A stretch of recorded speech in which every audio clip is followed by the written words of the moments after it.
नमस्कार साथियों, कस्तूरी देवी कॉलेज की ऑनलाइन क्लासों में आप सभी का हार्दिक स्वागत है। जैसे कि हमारी चर्चा चल रही थी निबंधों के बारे में, तो फाइनल में हमारा जो टॉपिक चल रहा था कौन सा चल रहा था, निबंध। तो निबंध वाली बुक है उसमें से हम निबंधों के बारे में चर्चा कर रहे थे। और इससे पहले जो हमारे बीच में चर्चा हुई थी वो काव्य शास्त्र को लेकर के हुई थी। तो काव्य शास्त्र के जो भी टॉपिक थे हमने सारे क्या कर लिए थे, कंप्लीट कर लिए थे। फिर निबंध वाली जो गद्य में जो हमारे निबंध है उन निबंधों को लेकर के हम चर्चा कर रहे थे। तो निबंधों में जो नेक्स्ट हमारी जो चर्चा चल रही है वो कौन सा निबंध है, भारतीय साहित्य की प्राण शक्ति। यानी जो भारतीय साहित्य है, जो हमारा साहित्य है भारतीय, जिसकी हम अब रचनाओं के माध्यम से क्या कर रहे हैं, चर्चाएं कर रहे हैं। तो जो भारतीय साहित्य है उसकी प्राण शक्ति क्या है, इस निबंध में यही बताया गया है कि जो भारतीय साहित्य है उसकी प्राण शक्ति किस में निहित है या उसकी प्राण शक्ति क्या है। यानी ऐसी कौन सी प्राण शक्ति है इस साहित्य की, यानी उस साहित्य का जो मूल है वो क्या है, यानी उसमें मूल रूप से किसका वर्णन किया गया है या मूल रूप से हमें साहित्य के माध्यम से लेखकों ने क्या बताने की कोशिश की है, वो है इस निबंध में भारतीय प्राण शक्ति नामक निबंध में। और इसके लेखक कौन है, आचार्य हजारी प्रसाद द्विवेदी। कौन, आचार्य हजारी प्रसाद द्विवेदी इसके लेखक है। तो बात करें हम इसकी जो निबंध है, हमारा प्रस्तुत निबंध भारतीय साहित्य की प्राण शक्ति, तो इससे पहले हमें जो इसका लेखक है कौन है, हजारी प्रसाद द्विवेदी। कौन सा है, हजारी प्रसाद द्विवेदी। तो इसके बारे में क्या करनी है, थोड़ी साहित्यिक चर्चा हमें करनी है। किसके बारे में, हजारी प्रसाद द्विवेदी के बारे में।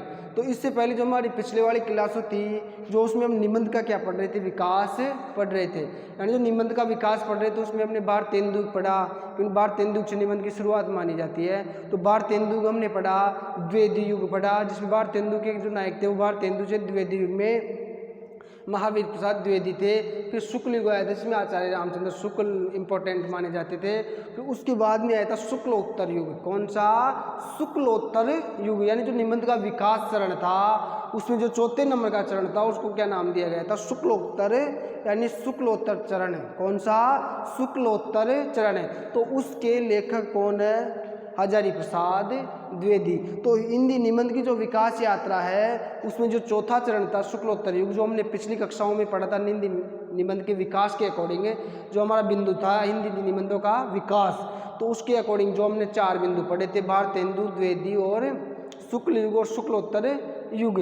तो शुक्लोत्तर युग के अकॉर्डिंग आता है कौन, हजारी प्रसाद द्विवेदी। तो शुक्लोत्तर युग के महत्वपूर्ण निबंधकार माने जाते हैं कौन, आचार्य हजारी प्रसाद द्विवेदी। तो इनकी जो साहित्यिक बातें हैं, इनके साहित्य की जो विशेषताएं हैं उनके बारे में क्या करेंगे, हम विस्तार से चर्चा करेंगे। फिर उसके बाद में जो हमारा प्रस्तुत निबंध है भारतीय साहित्य की प्राण शक्ति, यानी जो भारतीय साहित्य उसका प्राण क्या है, यानी उसकी मूल शक्ति क्या है, उसका प्राण क्या है। यानी जो भारतीय साहित्य मूल रूप से किसको लेकर के रचा गया, या मूल रूप से साहित्य का जो उद्देश्य है वो लेखकों का क्या रहा है, या साहित्य का क्या उद्देश्य रहा है भारतीयों का, तो उसके बारे में हम क्या करेंगे, बाद में चर्चा करेंगे विस्तार से। लेकिन उससे पहले हमें किसके बारे में चर्चा करनी है, आचार्य हजारी प्रसाद द्विवेदी जो हमारे लेखक है प्रस्तुत निबंध के, उनकी साहित्य की चर्चा या साहित्य की यात्रा के बारे में हम चर्चा करेंगे। तो इनके साहित्य के बारे में या साहित्य के बारे में जो परिचय है उसका सामान्य परिचय ले, उससे तो हमने बिंदु आए उनका सामान्य परिचय यहाँ पे लिया है।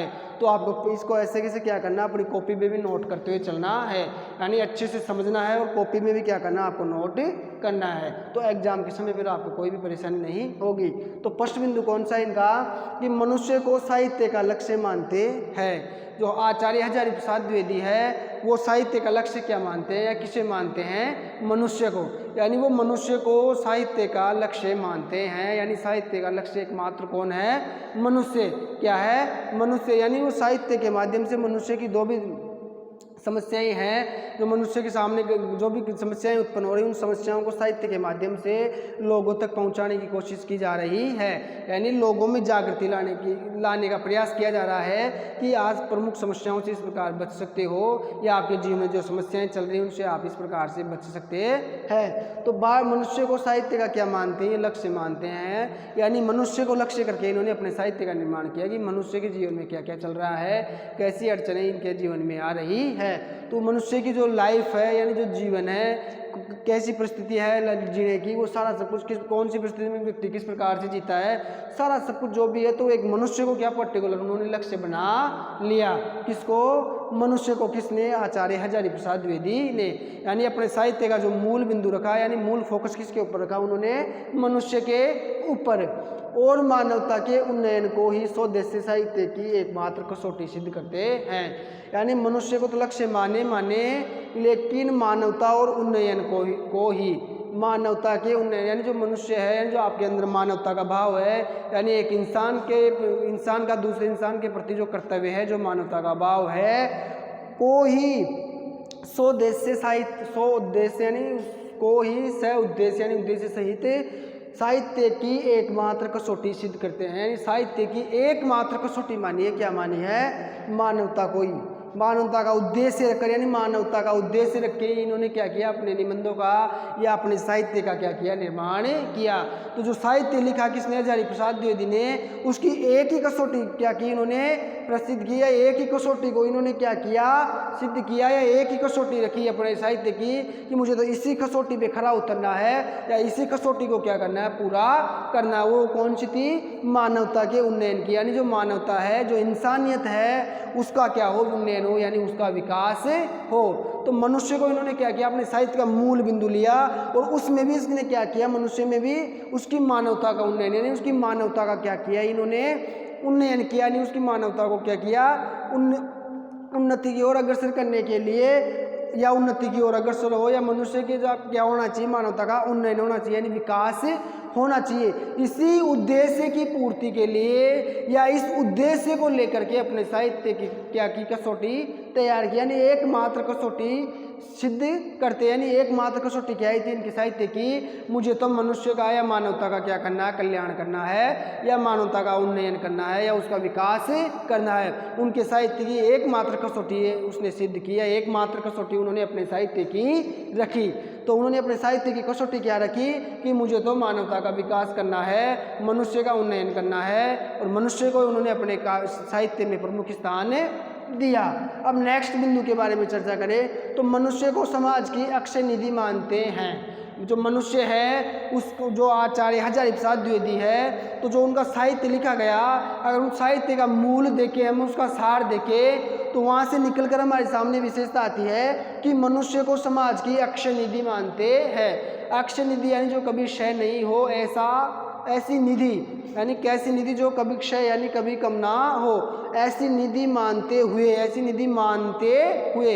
ऐसी निधि मानते हुए क्या किया उन्होंने? उसे दुर्गति के पंख से बचाने के साहित्यिक प्रयोजन की चर्चा करते हैं। यानी कहने का मतलब यह है, जो मनुष्य है उसे समाज की अक्षय निधि क्या कहते हैं? हजारी प्रसाद द्विवेदी अक्षय निधि मानते हैं। भाई समाज की अक्षय निधि है कौन? मनुष्य, यानी जो कभी समाप्त नहीं होती है, यानी कभी उसका जिसका क्षय नहीं हो, ऐसी निधि, ऐसा कोष, यानी जो कभी क्षय नहीं हो जिसका, यानी कभी समापन नहीं हो। और इसको मानते हुए उन्होंने और क्या माना? उसे दुर्गति के पंख से, यानी जो मनुष्य की दुर्गति है, क्या जो मनुष्य की दुर्गति है उसके पंख से, पंख का अर्थ होता है कीचड़। क्या होता है? कीचड़, यानी उस कीचड़ से या उस दलदल से बचाने के साहित्यिक प्रयोजन, बचाने का जो साहित्यिक प्रयोजन है की चर्चा करते हैं। कि इसकी चर्चा कौन करते हैं? हजारी प्रसाद द्विवेदी। कौन? आचार्य हजारी प्रसाद द्विवेदी। तो उनका एक ही मकसद था, क्या? कि समाज की अक्षय निधि का भंडार मानते हैं किसे? मनुष्य को। यानी मनुष्य समाज की अक्षय निधि है, यानी जो भंडार है वो क्या है? अक्षय, यानी कभी क्षय नहीं हो रहा, यानी कभी कम नहीं होने वाला निधि है, यानी भंडारा है। और उसे दुर्गति के पंख से, यानी मनुष्य का जो भंडार अक्षय निधि है उसे क्या करते हैं? उस निधि को दुर्गति के पंख से, यानी जो दुर्गति होती है, यानी जो बुरी हालत होती है, उसके कीचड़ से बचाने के लिए साहित्यिक प्रयोजन की क्या करते हैं? चर्चा करते हैं। यानी अपने साहित्य के माध्यम से उसकी चर्चा करते हैं कि हमें मानवता की किस प्रकार रक्षा करनी है, या मनुष्य की अक्षय निधि की हमें किस प्रकार सहायता करनी है। तो ये विशेषता किसकी है? आचार्य हजारी प्रसाद द्विवेदी के साहित्य की विशेषता हमारे सामने निकल करके आती है। अब बात करें नेक्स्ट जो इनकी विशेषता है वो समुची मनुष्यता जिससे लाभान्वित हो। कहने का मतलब क्या है? समुची मनुष्यता, यानी जो संपूर्ण मनुष्यता है जिससे क्या हो? लाभान्वित हो। किससे? जिससे, तो समूची मनुष्यता जिससे क्या हो, लाभान्वित हो, क्या हो, लाभान्वित हो। एक जाति दूसरी जाति से क्या न करे, घृणा न करे और क्या करे, प्रेम करे। तो उनका ये लक्ष्य था कि इनका, यानी उनके साहित्य की विशेषता थी, या उनके साहित्य का ये लक्ष्य था कि समूची यानी सारी मनुष्यता, सारी ही मनुष्यता यानी जो सारे मनुष्य हैं, यानी उनकी मनुष्यता जिससे लाभान्वित हो। किससे लाभान्वित हो, यानी कोई भी हो जाए जिससे लाभान्वित हो। किससे लाभान्वित होनी चाहिए, वो मानवता से, यानी जो उनका प्रयोजन है मनुष्य के समाज की, अक्षय निधि मानते हैं। यानी वो अक्षय निधि यानी जो कभी क्षय नहीं होती वो निधि मानते हैं। कौन है, हजारी प्रसाद द्विवेदी। तो उस निधि से क्या हो, वो लाभान्वित हो, यानी चर्चा करते हैं अपने साहित्य में कि समुच्चय मनुष्यता उससे क्या हो, लाभान्वित हो। किससे, मानवता जो भी हो गए उनसे, कि मनुष्य को कोई भी नुकसान नहीं होना चाहिए, मनुष्य का क्या होना चाहिए, मानवता का उन्नयन होना चाहिए। तो इससे क्या हो, वो लाभान्वित हो, क्या हो, लाभान्वित हो। एक जाति दूसरी जाति से घृणा न करके क्या करे, प्रेम करे। और उनका एक मानना और था साहित्य का, यानी उनके साहित्य के माध्यम से एक बात और वो कहना चाहते थे कि समुची मनुष्यता क्या हो, एक जाति यानी एक जाति क्या हो, दूसरी जाति से घृणा ना करे, यानी एक जाति दूसरी जाति से घृणा न करे और क्या करे, प्रेम करे। यानी जातिवाद क्या होना चाहिए, समाप्त होना चाहिए। क्या होना चाहिए, जातिवाद समाप्त। जो जाति प्रथा है वो क्या होनी चाहिए, समाप्त होनी चाहिए। यानी इस बिंदु से यही मतलब निकलता है कि जाति प्रथा क्या हो, समाप्त हो। यानी एक जाति दूसरी जाति से घृणा न करके क्या करे, प्रेम करे। तो इससे यही तात्पर्य है, यानी उनके साहित्य का मूल स्वर यही है कि जाति प्रथा क्या होनी चाहिए, समाप्त होनी चाहिए। और सभी जातियाँ गुलमुल करके क्या रहे और एक दूसरे से क्या करे, प्रेम करे। यानी प्रेम भाव ना रहे, किसी में ईर्ष्या भाव ना की क्या होनी नहीं चाहिए, यानी ईर्ष्या का भाव नहीं होना चाहिए। सभी में एक दूसरे के प्रति प्रेम भाव होना चाहिए। कोई जाति विशेष के आधार पर एक दूसरे से घृणा की दृष्टि से ना देखे। यानी ये नहीं है कि एक जाति दूसरी जाति को घृणा की दृष्टि से देखे। उनका जो साहित्य है वो उस साहित्य के माध्यम से यही भी विचार प्रस्तुत करते हैं, साहित्य के माध्यम से यही परिवर्तन लाने की कोशिश करते हैं कि एक जाति दूसरी जाति से क्या नहीं करे, घृणा नहीं करे। यानी एक दूसरे से क्या करे, वो प्रेम करे, यानी भाईचारा बना रहे सभी में। और भाईचारे के साथ सभी लोग अपनी जिंदगियों को क्या करे, जिए। यानी सभी अपनी जिंदगी को भाईचारे के आधार पर ही जिए। अब नेक्स्ट विशेषता की बात करें हम, एक समूह दूसरे समूह को दूर न रखकर पास लाने का प्रयत्न करे।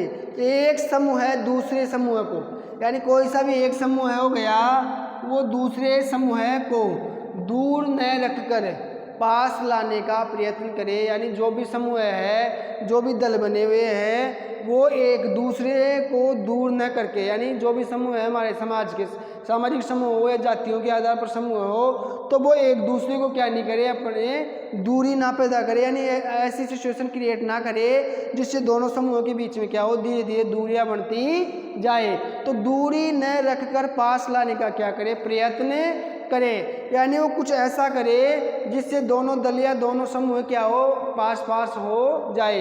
यानी एक दूसरे से वो घृणा ना करे और एक दूसरे में क्या आपसी सौहार्द और भाईचारे की भावना क्या होनी चाहिए, उनमें उत्पन्न होनी चाहिए। ऐसा उनके साहित्य की विशेषता है। ऐसे साहित्य की वो चर्चा करते हैं, ऐसे साहित्य का वो क्या करते हैं, निर्माण करते हैं, या उनके साहित्य की ये विशेषता हमारे सामने निकल कर आती है कि समूह क्या करे, एक दूसरे से दूर न रखे बल्कि पास आने की कोशिश करे। यानी जो भी जातिवादी जाति समूह हो या संप्रदाय विशेष से संबंधित समूह हो, कोई सा भी समूह हो, वो क्या हो, एक दूसरे से दूर न रह करके, यानी एक दूसरे से वो दूर ना हो और क्या हो, पास पास रहे। यानी आपसी भाईचारा प्रेम सौहार्दपूर्ण से क्या करे, वो रहे।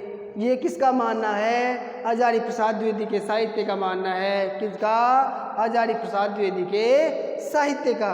अब बात करें नेक्स्ट बिंदु की, तो हिंदी साहित्य की समीक्षा में उन्होंने उन लोगों को महत्व दिया जो साहित्य की जनवादी परंपरा को मजबूत करते हैं। तो जो हिंदी साहित्य में, हिंदी साहित्य की जो क्या है, समीक्षा, क्या समीक्षा, यानी हिंदी साहित्य की समीक्षा में उन्होंने, जो हिंदी साहित्य की समीक्षा है उसमें इन्होंने क्या किया, उन्हीं लोगों को महत्व दिया।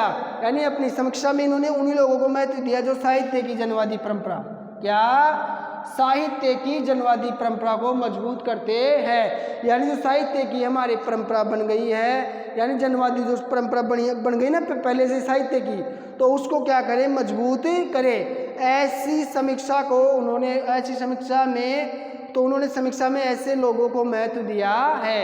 यानी जो उन्होंने समीक्षा की, यानी समीक्षा तैयार किया, समीक्षा को लेकर के साहित्य लिखा, तो उसमें उन्हीं लोगों को महत्व दिया है। यानी अपनी साहित्य की समीक्षा की जो पद्धति है ना, यानी उनके साहित्य को जो भी समीक्षा की उन्होंने साहित्य की, तो उनमें उन्हीं लोगों को महत्व दिया। किन लोगों को? जो साहित्य की जनवादी परंपरा को क्या करते हैं, मजबूत करते हैं। यानी जो साहित्य की जो उनकी जनवादी यानी पूरे जन की जो परंपरा चली आ रही है पहले से ही, जिसको मजबूत करने वाला साहित्य हो, उसी को क्या करते हैं, उन्हीं लोगों को क्या करते हैं, ये क्या महत्व देते हैं। यानी हिंदी साहित्य की समीक्षा में, यानी हिंदी साहित्य की जो समीक्षा ग्रंथ लिखे उन्होंने, उन ग्रंथों में उन्होंने उन लोगों को महत्व दिया जो साहित्य की जनवादी परंपरा को मजबूत करते हैं। यानी अपनी समीक्षाओं में उन्हें साहित्य की परंपरा को मजबूत करने वाले लोगों को ही क्या किया, महत्व दिया।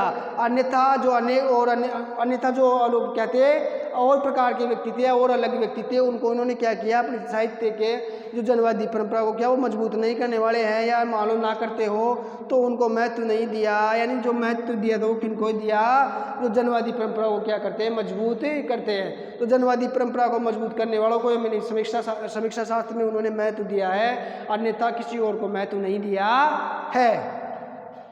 अब नेक्स्ट विशेषता की बात करें, इतिहास के माध्यम से उन कमियों को पूरा किया जिन्हें पहले के इतिहासकार उपलब्धि मान रहे हैं। तो कहने का मतलब यह है, एक विशेषता इनके साहित्य की ओर निकलकर सामने आती है कि इतिहास के माध्यम से इन्होंने उन्हीं लोगों को क्या किया, या इतिहास के माध्यम से उन कमियों को पूरा किया जिन्हें पहले के इतिहासकार क्या मानते थे, उपलब्धि मानते हैं। यानी इतिहास के माध्यम से जो कमियां रह गई थी उनको क्या किया, इन्होंने पूरा किया। अब कमियां कौन सी थी कि पहले वाले इतिहासकार जो क्या कर रहे थे, जो अपनी बातें थी उनको क्या मान रहे थे, उपलब्धियां मान रहे थे। तो पहले वाले इतिहासकार जिन्हें उपलब्धियां मान रहे थे, उनके वो इतिहास के माध्यम से उन कमियों को पूरा किया जिन्हें पहले के इतिहास उपलब्धि मानते हैं। यानी जो पहले के इतिहासकार उसे जिसे उपलब्धि मान रहे थे, उसको वर्तमान टाइम के जो प्रेजेंट टाइम के इतिहासकार वो क्या मानते हैं, कमियां मानते हैं। यानी उनके नज़र में वो क्या है, कमियां हैं, तो उन कमियों को क्या किया, इन्होंने दूर करने का प्रयास किया। जो पहले वाले इतिहासकार जिनको क्या मान रहे, गुण मान रहे, उपलब्धि मान रहे हैं, लेकिन वाकई में अगर अपने वर्तमान के हिसाब से देखें तो वो उपलब्धि नहीं है। क्या नहीं है, उपलब्धि नहीं है। इसीलिए नवीन इतिहासकारों ने या अभी के इतिहासकारों ने क्या किया, उन कमियों को पूरा किया जिन्हें पहले वाले इतिहासकार क्या मानते थे, उपलब्धि मानते थे। तो उस कमी को इन्होंने क्या किया, पूरा किया। ये कौन से किनके साहित्य की विशेषता है, हजारी प्रसाद द्विवेदी। यानी कि हजारी प्रसाद द्विवेदी ने नवीन साहित्य को जो क्या है, नवीन साहित्य में जो पुराने वाले साहित्य में जो कमियाँ थी उसको नवीन साहित्य के अकॉर्डिंग क्या किया, पूरी किया। यानी उन कमियों को, जो नया साहित्य आ रहा है, जो पुरानी कमियां छोड़ गए थे पुराने साहित्यकार, उनको पूरा करने का प्रयास किया गया है। किसके द्वारा, हजारी प्रसाद द्विवेदी के द्वारा, जो शुक्लोत्तर युग के क्या है, निबंधकार है। नेक्स्ट विशेषता की बात करें, अपने निबंधों से उन्होंने साहित्य में संस्कृति चिंतन को ठोस आधार प्रदान किया। यानी अपने निबंधों से उन्होंने साहित्य में संस्कृति चिंतन के ठोस आधार पर क्या किए, प्रदान किए। तो अपने निबंधों में उन्होंने, जो उनके निबंध है किनके, हजारी प्रसाद द्विवेदी के निबंधों से उन्होंने साहित्य में, यानी जो उनके निबंध है उसके माध्यम से उन्होंने साहित्य में संस्कृति चिंतन, क्या जो साहित्य है उसके अकॉर्डिंग संस्कृति का जो चिंतन होता है को ठोस आधार प्रदान किया। यानी जो हजारी प्रसाद द्विवेदी है वो साहित्यिक सांस्कृतिक चिंतन को क्या करते हैं, ठोस आधार प्रदान करते हैं। और वो किस आधार पर प्रदान किया ठोस आधार, अपने निबंधों से। यानी जो उनके निबंध है उनके माध्यम से साहित्य में सांस्कृतिक चिंतन के क्या सांस्कृतिक चिंतन है या संस्कृति चिंतन है को ठोस आधार प्रदान किया। क्या किया, ठोस आधार प्रदान किया है। किसने, हजारी प्रसाद द्विवेदी ने। निबंधों में गंभीर प्रश्नों को उठाते हैं। जो लास्ट एंड फाइनल इसका जो साहित्य की विशेषता है वो यह है कि निबंधों में गंभीर प्रश्नों को उठाते है। कौन से प्रश्नों को उठाते हैं? जो क्या है, गंभीर है, यानी सामान्य प्रश्न नहीं है। यानी गंभीर प्रश्नों को या गंभीर मुद्दों को उन्होंने क्या किया, अपने साहित्य में स्थान दिया। किन्होंने? आचार्य हजारी प्रसाद द्विवेदी ने। किसने? आचार्य हजारी प्रसाद द्विवेदी ने। तो कहने का मतलब यही है कि जो भारतीय साहित्य की प्राण शक्ति जो हजारी प्रसाद द्विवेदी का निबंध है, उसमें हजारी प्रसाद द्विवेदी के साहित्य की जो विशेषताएं थी वो हमारे सामने इस प्रकार से प्रस्तुत है, जिसका हमने क्या किया, विस्तार से अध्ययन किया है। अब जो नेक्स्ट क्लास रहेगी उसमें क्या करेंगे, हमें निबंध के बारे में चर्चा करेंगे। तो मेरे हिसाब से जो निबंध है आपका हजारी प्रसाद द्विवेदी वाला, तो हजारी प्रसाद द्विवेदी का जो साहित्य की चर्चा है उसमें आपको कोई भी दिक्कत या कोई भी समस्या नहीं आनी चाहिए, क्योंकि जो भी ये बिंदु मैंने लिखा है इसको आप क्या कर लो, ऐसे कैसे नोट कर लो। और नोट करने के बाद में आपको जो भी मैंने समझाया उसको क्या अच्छे से आपको वीडियो देखना है, पहले नोट करना है और अच्छे से क्या करना है, समझना है। अगर आप अच्छे से समझ लोगे, सारा सब कुछ अच्छे से कर लोगे, तो फिर आपको कोई भी परेशानी नहीं उठानी पड़ेगी। तो मैं जो भी आपको बताऊं पहले तो उसको नोट किया करो, फिर ध्यान से क्या करो, माइंड को एक जगह स्थिर करके और ध्यान से सुना करो। अगर आप ध्यान से सुनोगे तो पूरी बात आपको आसानी से समझ में आ जाएगी। तो ये क्या था, हजारी प्रसाद द्विवेदी के साहित्य की विशेषताएं थी। तो एक बार इनकी क्या करते हैं, हम रिवीजन के तौर पर चर्चा करते हैं। तो फर्स्ट की बात करें हमें, जिसका हम विस्तार से अध्ययन कर चुके हैं कि मनुष्य को साहित्य का लक्ष्य मानते हैं। हजारी प्रसाद द्विवेदी जी क्या मानते हैं, मनुष्य को, सीधी सी बात है, मनुष्य को साहित्य का लक्ष्य मानते हैं। यानी जो भी साहित्य हो लिखा हो उसमें किसको इम्पोर्टेंट मानते हैं, मनुष्य को, यानी मनुष्य को लक्ष्य करके उन्होंने अपने साहित्य का निर्माण किया है। मानवता के उन्नयन को ही सौदस्य साहित्य की एकमात्र कसौटी सिद्ध करते हैं। यानी जो मानवता है उसका उन्नयन हो यानी उसका क्या हो, विकास हो। तो मानवता के विकास को ही क्या मानते हैं, सौदस्य साहित्य की, यानी मानवता के विकास को ही वो साहित्य का उद्देश्य मानते हैं। और इसे एकमात्र कसौटी क्या कर दिया, सिद्ध कर दिया। यानी एकमात्र कसौटी क्या है उनकी, कि मानवता के उन्नयन को ही उन्होंने क्या माना, साहित्य की एकमात्र कसौटी, यानी मानवता का उन्नयन के बारे में उन्होंने सोचा और इसे कसौटी के रूप में लिया। यानी अपनी कमर कस ली, क्या मुझे मानवता का उन्नयन करना ही करना है। क्या करना है, मानवता का उन्नयन करना ही करना है। मनुष्य को समाज की अक्षय निधि मानते हैं और साहित्य में मनुष्य को जैसे इंपॉर्टेंट मानते हैं उसी प्रकार मनुष्य को साहित्य की, मनुष्य को समाज की क्या मानते हैं, अक्षय निधि मानते हैं। जो कभी क्षय नहीं हो ऐसा कोष क्या करते हैं, वो मानते हैं। निधि का अर्थ होता है कोष और अक्षय का मतलब होता है जो कभी क्षय नहीं हो। तो मनुष्य को समाज की अक्षय निधि मानते हुए, यानी अक्षय निधि मानते हैं कौन, हजारी प्रसाद द्विवेदी। और ये मानते हुए और क्या करते हैं, वो दुर्गति के पंख से बचाने के साहित्यिक प्रयोजन की चर्चा भी करते हैं। यानी अक्षय निधि भी मानते हैं मनुष्य की, तो समाज क्या, यानी मनुष्य को समाज की अक्षय निधि मानते हैं और इसकी दुर्गति का पंख है जो कीचड़ है, दुर्गति रूपी कीचड़ है, उससे बचाने के लिए, दुर्गति रूपी कीचड़ से बचाने के लिए साहित्यिक प्रयोजनों की भी क्या करते हैं, ये चर्चा करते हैं। यानी साहित्यिक रूप से उस कीचड़ से बचने के लिए, यानी उस जो भी साहित्य रूप कीचड़ है, जो भी दुर्गति रूपी कीचड़ है या दुर्गति रूपी पंख है, उससे बचने के लिए उसकी चर्चा भी क्या करते हैं, अपने साहित्य में ये करते हैं। कौन? हजारी प्रसाद द्विवेदी। अब आगे नेक्स्ट बिंदु है समुची मनुष्यता, जिससे लाभान्वित हो, क्या हो, यानी ऐसी चर्चा करते हैं, ऐसी मानवता का वर्णन करते हैं जिसमें समुची मनुष्यता क्या हो, जिससे लाभान्वित हो। और एक जाति दूसरी जाति से क्या नहीं करे, घृणा नहीं करे। यानी उनका साहित्य की एक विशेषता है कि सब समुची मनुष्यता क्या हो, लाभान्वित हो। यानी उनके साहित्य से समुची मनुष्यता क्या हो, लाभान्वित हो। और एक जाति दूसरी जाति से क्या नहीं करे, घृणा नहीं करे। यानी आपसी प्रेम भाईचारा उत्पन्न हो और लोग आपसी प्रेम सौहार्द के साथ अपनी लाइफ को क्या करें, जिए। यानी ऐसी स्थिति होनी चाहिए, ऐसी नहीं कि आप क्या कर रहे हो, जाति प्रथा कर रहे हो।